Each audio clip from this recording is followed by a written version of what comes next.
Welcome to the New World Order Showcase Podcast. Your host, Jill Hart, the coach's Alchemist. Couldn't be more excited to have you join us today. On this podcast, we celebrate the champions of change, the up-and-coming life, health and transformational coaches who are fearlessly stepping forward to make a difference in the world. Get ready for inspiring stories, practical tips, and powerful moments that will motivate you to make a positive change in your life and those around you. We're happy to have you join us on this incredible journey as we dive into the world of life, health, and transformational coaches who are lighting up the path towards a better tomorrow.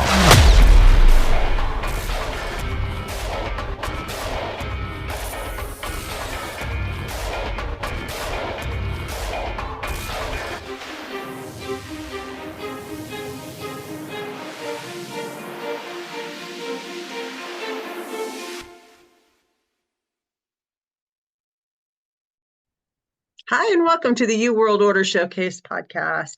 Today we have with us Marita Rahlenbeck. She is the soul mentor and transformational coach and keeper of the sacred. She's also the author of the book, Living with Grace, A Story of Love and Healing, Leaving Paw Prints on the Heart. I love that. She helps quietly unhappy women become bold, courageous, and confident as they move to embody the quintessential woman they are. Welcome to the show, Marita. I'm so glad that you joined me. Thank you. I'm very excited to get to speak with you today. It's been a while in coming. So we did, yes. I can ask you how you got to where you're at, but I have a feeling that's going to be a really, really long story. Okay. Because you don't get to be where you're at, being able to help people become I don't know what. Quintessential. Yeah. I don't know why I struggle with that word so much. I love it. When you're in your 30s. Yeah, that's right. There's wisdom that comes along with the aging process. Yes. I don't know about you, but I found being a crone is like the best time in life ever. I would agree with that. You know, the older we get, the more we don't give.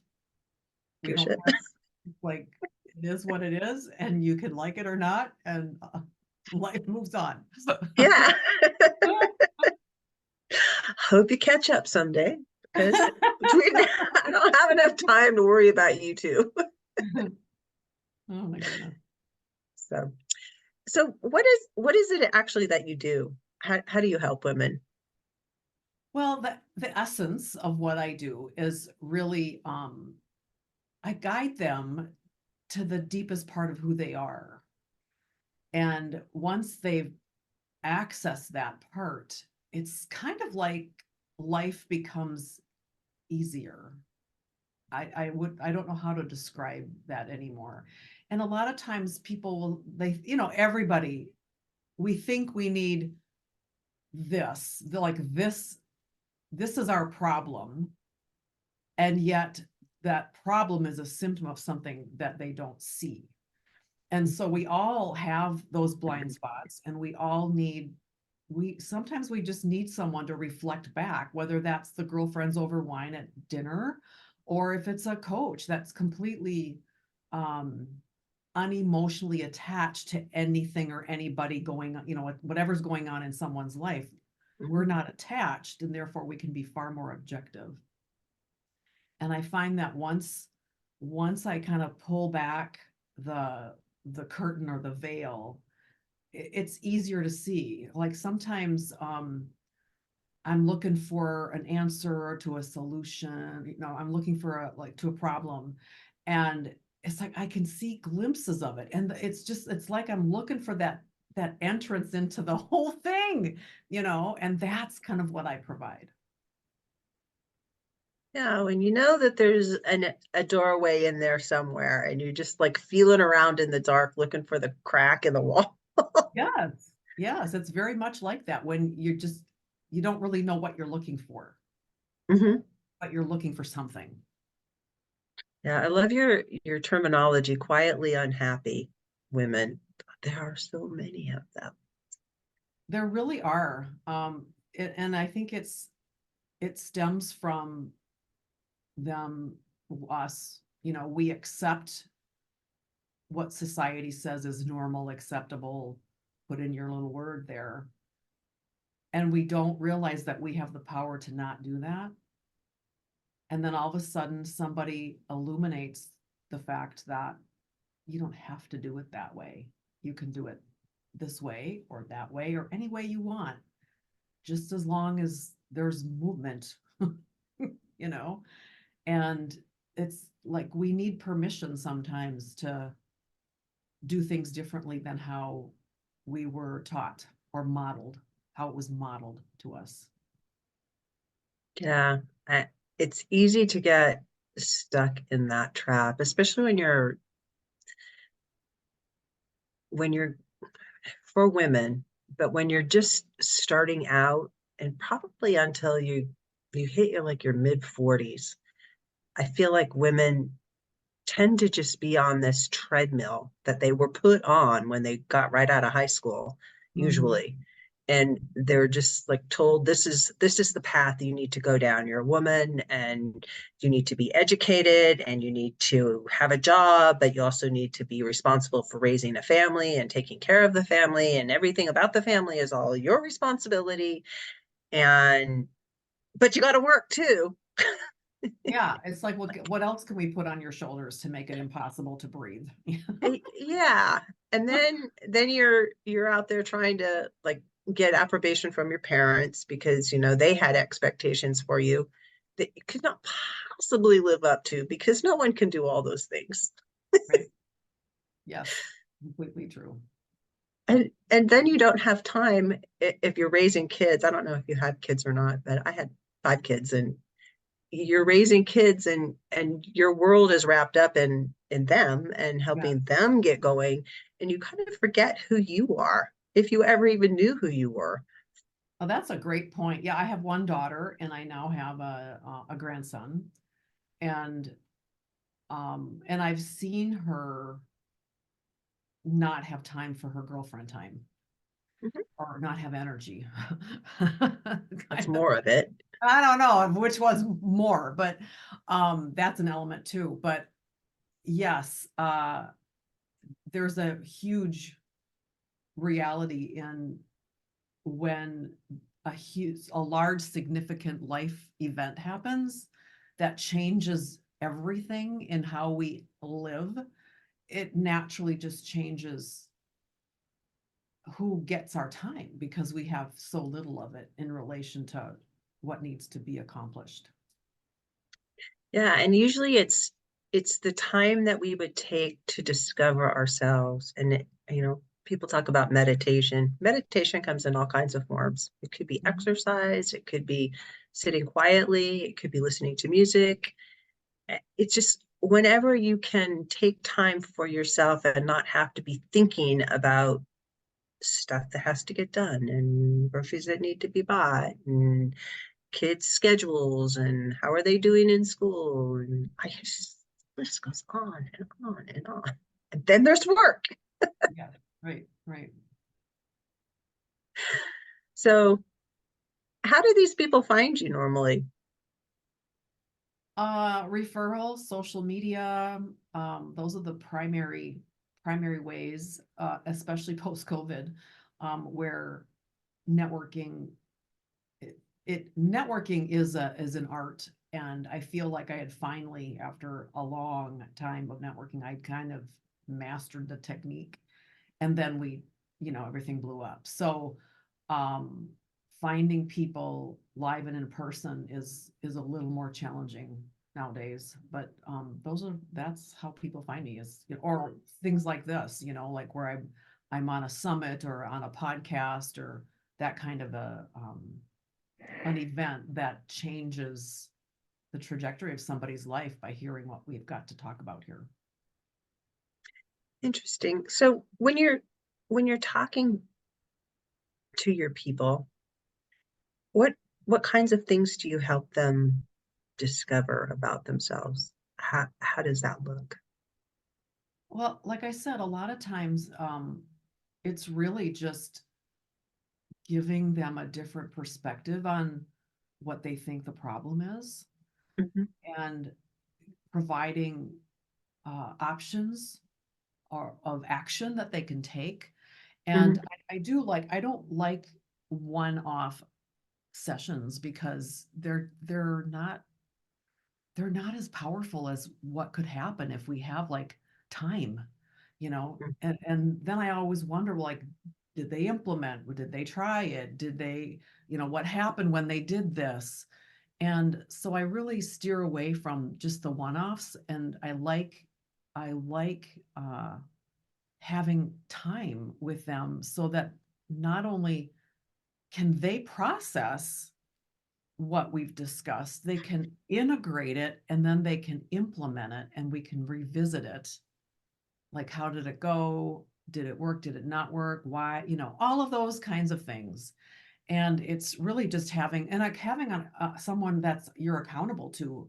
When there's money on the table, that's a motivator. Like, I paid you, I'm going to make damn sure I'm getting my money's worth, and not like provide me the value. You have to show up in equal kind, right?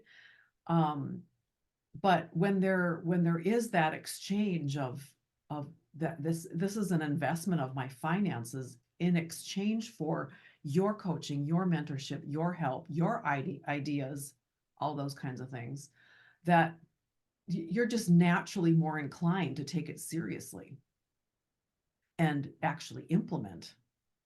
And if You it can doesn't, tell people. yeah, oh yeah, like, it's like, why bother? I mean, I was reflecting with someone online. She posted something about um, people, someone who wanted advice and then didn't heed it. And I'm like, I just have the same kind of thing, except every idea, like, they come and they want ideas, like in a private group, for instance, right? And they want ideas, and every idea they throw down with some excuse. It's like, well, then don't ask for ideas if you've thought of everything, and everything that is being suggested to you is not a good idea. It's like there was no openness to receiving anything. So it was like, we're done. I don't need this. And therein is the reason why you should tell people what and not how. Exactly. Yes, exactly. And I don't think I even gave house, but like oh God, it's not even worth the frustration. So, yeah. And not everybody's in the same spot. Sometimes people just aren't in a receiving vibration, and they're they have so many other things going on around them that they can't get still enough Yeah, to true. receive. And often they don't even recognize it. They're just like going through the motions and burning out, and Yeah. they don't even know they're on fire. Right, right. Which is kind of sad. So you also do essential oils, and you've been at it for a really long time. I You're have. one of the I'm in first. my 24th year with Young Living. Stumbled upon it, 24 years ago. It was like Brand really, new. really far-fetched, and you are nuts, lady. When I started, I mean, I'm a very much an early adopter, and I tend to like cannonball myself into the pool. And like, can you visualize that? Like, I was all in and Yeah. loved what I was learning, and I loved the changes I was experiencing in my life. And the founder, Gary Young, blew me away with he had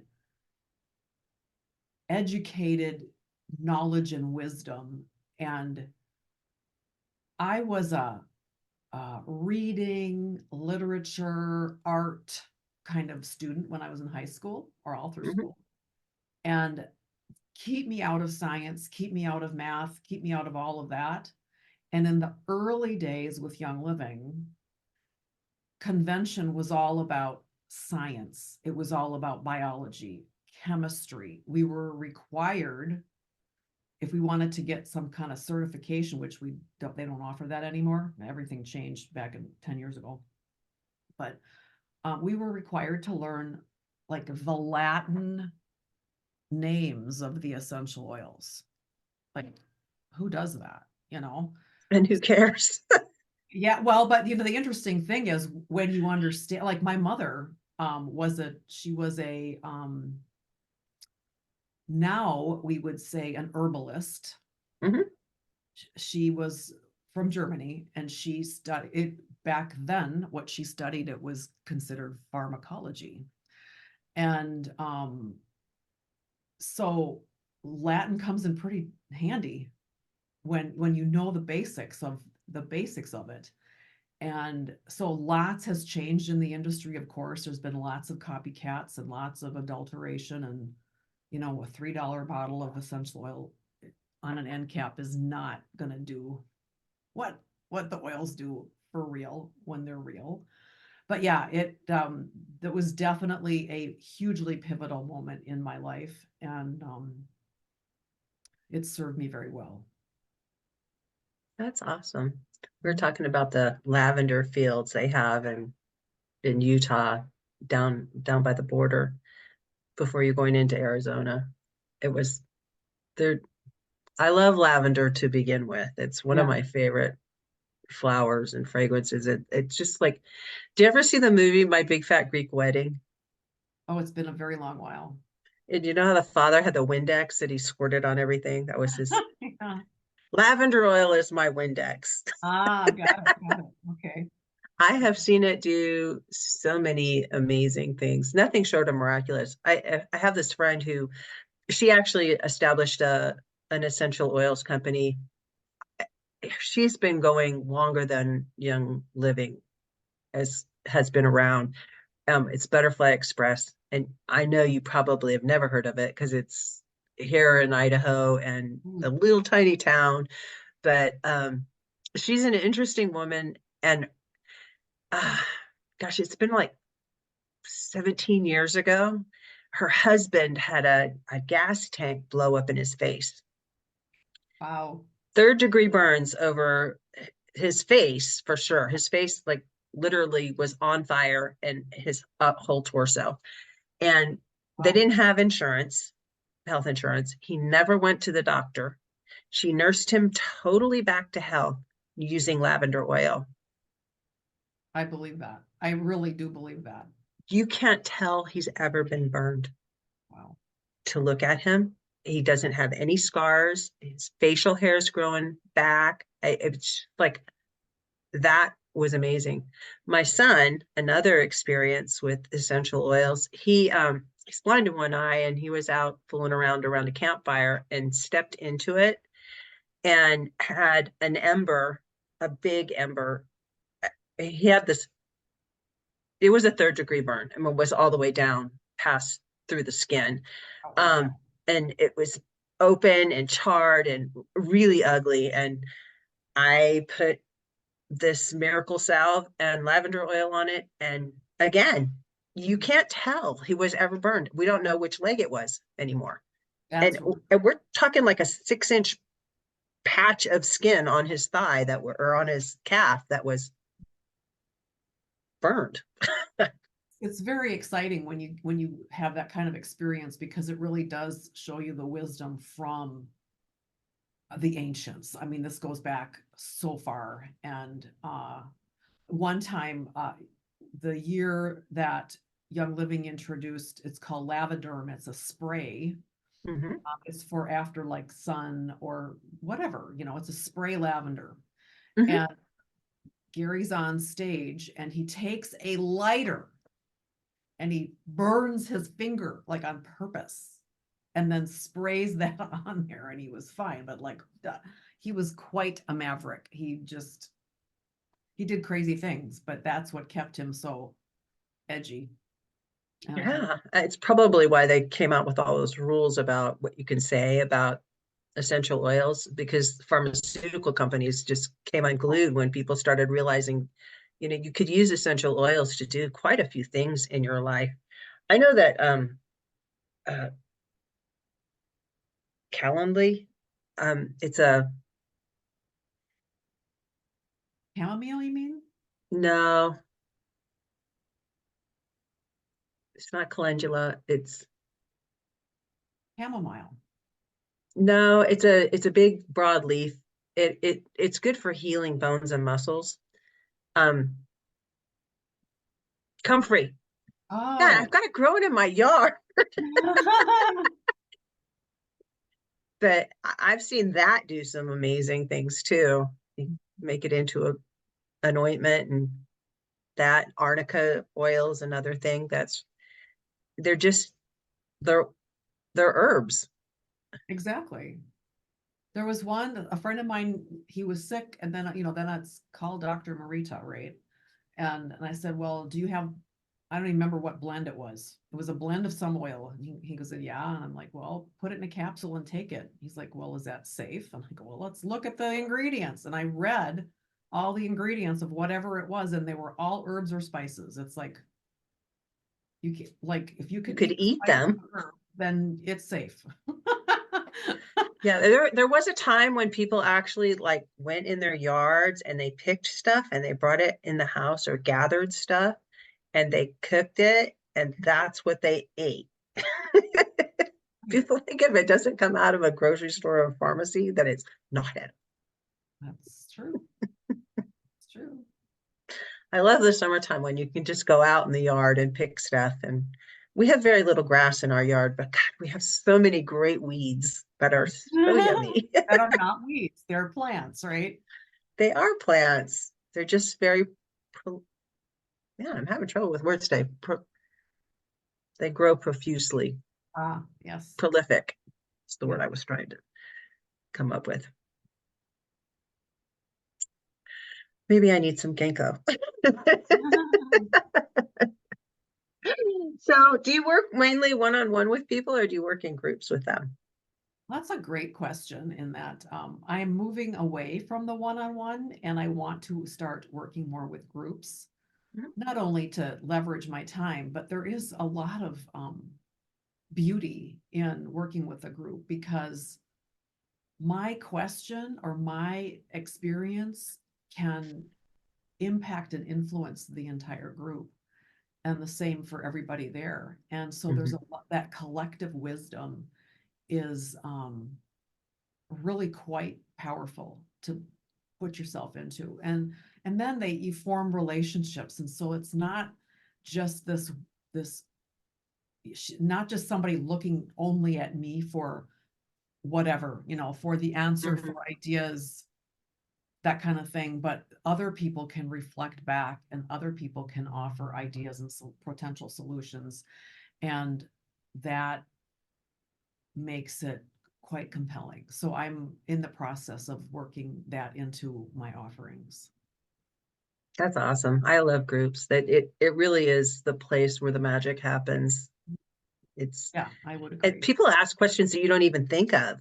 It's like, Right. wow, I wish I'd asked that question. And so Right. you get way more value out of any session that you have. Mhm. Yeah, I would agree with that. Especially when you um like round robin, like Mhm. everybody, like, this is my thing I want to work on today, and then everybody has something to say, Mhm. and then you get that many different ideas.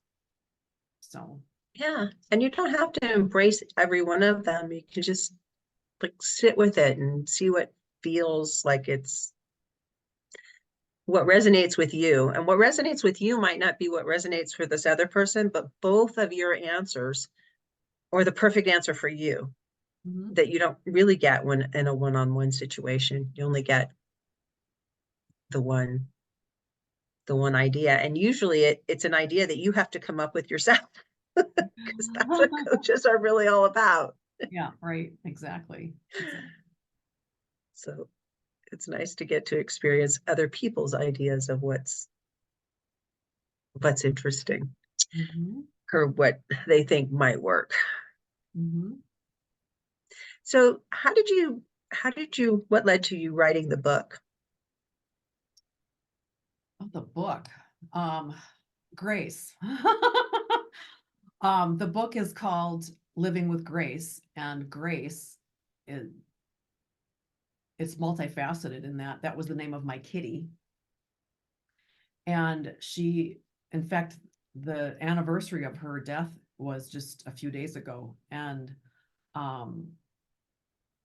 the closer that she came to death, the more like spiritually aware she became. And she kept saying, we're going to write a book, Mom, we're going to write a book. And I kept saying, I don't know how to write a book, Grace. I don't, whatever. But then we wrote a book. And so it was really just, it was Grace. It was her idea. And it was a journey. It was just a very difficult journey for both of us.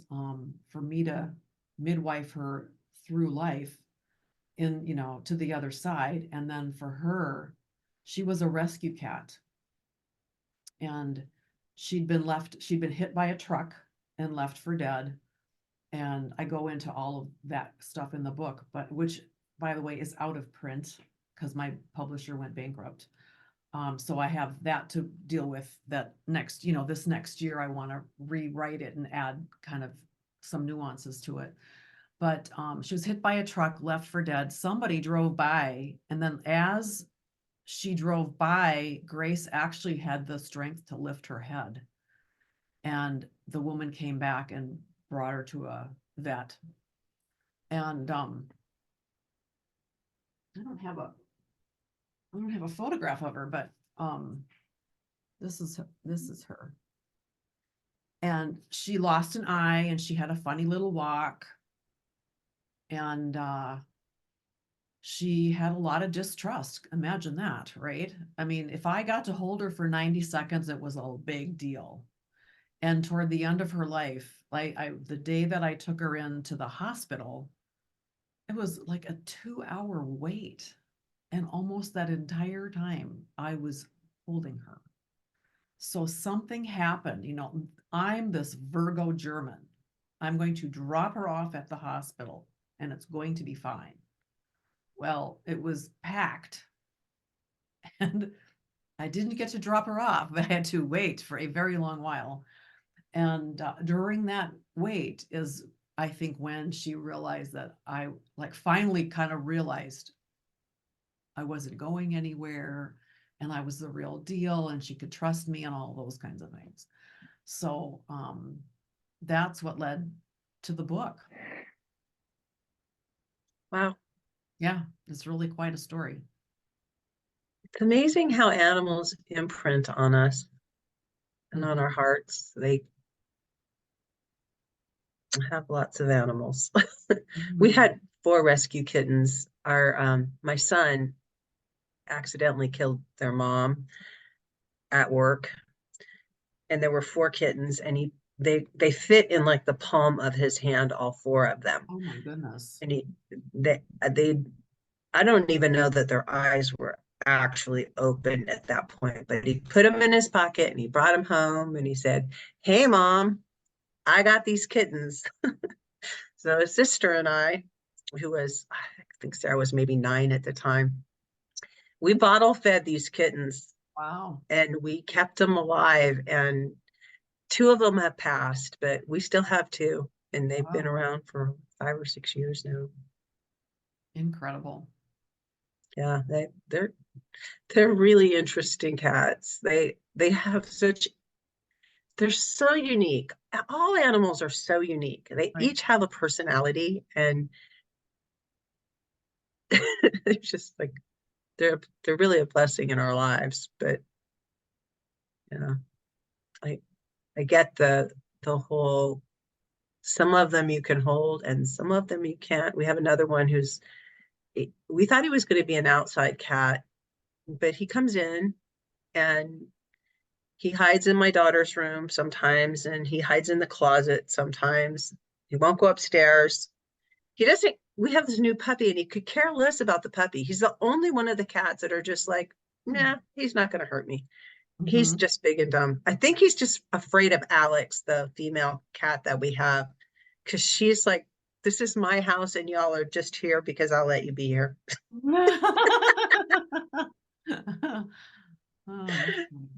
She's a character. So You want to talk a little bit about your 4 important keys to live life on purpose and embody your true nature? Well, you know what I'd like to do instead is, because we did talk about the book, I have Mhm. I have a free gift that they're called Grace Notes, and Mhm. it's a curated little booklet of quotes from the book. And I think that, given that we've talked about the book, that makes a lot of sense. So Okay. uh, what I've done is I've just taken some beautiful, like, gr- Grace was a very wise being, and I worked with an animal communicator a lot, especially when when she was sick, when she was whatever. I worked with her. It's like that's how I met this lady, because in the very beginning, Grace was like, she was not having it. She was naughty, and I was like, I can't live with this. I won't live with this. I don't have to live with this. And so I roped in an animal communicator, and Kristen always was blown away. She's like, that cat is so wise. And she had her own relationship with Grace. So I would love to offer that to your audience, because of the depth that we did go into with the book. Yeah, I would love that. And you'll send me a link for people Absolutely. to, and we'll put that in the show notes Yes. so people can get in touch with you. And is that the best way for people to get in touch with you, or should they go to your website? Oh, welcome to go to my website. It's always evolving, as we all are. And thing like you can get to know me a little bit better on the website, and who Mhm. knows what you might find there, because I'm in the midst of updating it. But yes, you can go to harmonichwholeness.com, and there's a contact if you want to reach out to me. Find me on social. I'm on Facebook and Instagram, YouTube channel. I'm wanting to get that more consistent, but yeah. Awesome. Well, what's the one thing you want to leave the audience with, or you hope they take away from this conversation today? Mm, I think it goes back to grace. It's like, give yourself some grace. It's so hard to do that. It's not easy, in that it's way easier to like beat yourself up about all the things that went wrong rather than the one thing that went right. And that's where, well, it's the one time actually that Grace said, give yourself some damn grace. I mean, she was like really emphatic, give yourself some damn grace. And that, I think that is something that to keep it front and center of your mind when things are not going the way that you'd like, is just to remember that, um, just call on grace. And that's the beauty of the book too, because there are points in the book where you don't know if I'm talking about the cat or if I'm talking about the state of being grace. And which is kind of cool, because you can take it both ways depending on where you're at. But yeah. I love that. I love that. Thank you so much, Marita, for joining me today. This has You're been a very really welcome. great I conversation. appreciate you having me very much. Thank you. Thank you so much for tuning in to another empowering episode of the You World Order Showcase podcast. We hope you've enjoyed hearing from our incredible life, health, and transformational coaches who are making a profound impact on the world. Remember, change begins with you, and you have the power to transform your life and the lives of others. If you want to take that next step and unlock your true potential, visit thecoachesalchemist.com, where you can find the 3 ways we can help you for free to spin your talent into gold with clarity, a system, and a plan. Don't forget to hit the subscribe button so you never miss an inspiring episode. And if you enjoyed today's show, we'd greatly appreciate it if you could leave us a review on your favorite podcast platform. Your feedback means the world to us and helps us reach more people with our positive message. Stay connected with us on social media for updates, behind-the-scenes content, and upcoming guest announcements. You can find us on Facebook at the You World Order, or simply visit thecoachesalchemist.com.